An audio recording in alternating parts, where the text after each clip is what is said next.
coming. I want to thank my friend and colleague, Speaker Rosenberger, for being here as well. Mr. Speaker, thank you for your partnership on this and many of the issues. It has truly been a pleasure to work with the House as we work through these budget items.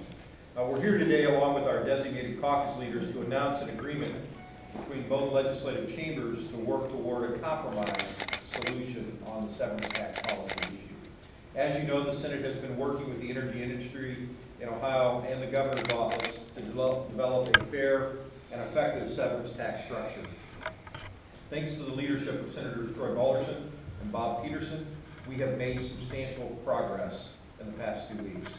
This progress has been positive and the dialogue has been productive. In fact, we've reached a point where concepts and ideas are actually being drafted into legislation. Unfortunately, there's never an ally in the budget process as you get towards the end.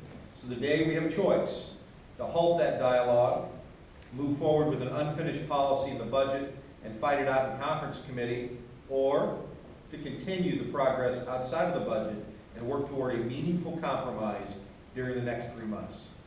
We've decided the policy is more important than the process, and to that end we are announcing today the creation of a legislative task force on severance tax policy. This group is structured under the Speaker's proposed 2020 Tax Commission and will consist of 3 members from each chamber, 2 Republicans and a Democrat, as well as the Director of the Governor's Office of Budget and Management. The panel will be co-chaired by the leaders of the House and Senate Ways and Means Committee, specifically Senator Bob Peterson and Representative Jeff McClain. I want to thank the representatives of the industry for being here today and for their public comments to support this process we announced here. This is an important movement and an important moment for the unity and mutual respect, and I look forward to finish this work towards a meaningful public policy in the weeks ahead.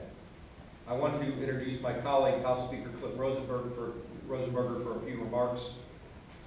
Thank you. Speaker. Well, thank you very much.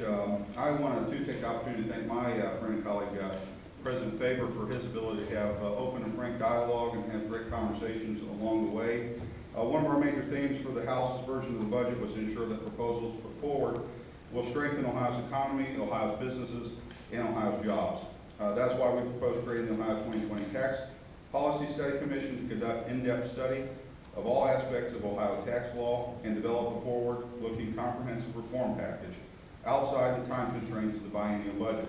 And I want to thank President Faber for agreeing to continue to look into this. This is something I know President Faber has believed in as well, that it is time for us to take a longer aspect and look into the tax policies of the budget. But I want to also make it clear the House's position has always been and continues to be, we want to look to continuing to make sure Ohio's quality of life is strong, and then we move forward just as the Ohio Senate's commission is as well.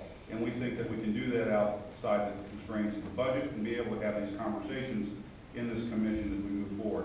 I too want to thank Senators Peterson and Senator Balderson for their help, for their ability to sit down with the industries along with President Faber. I want to thank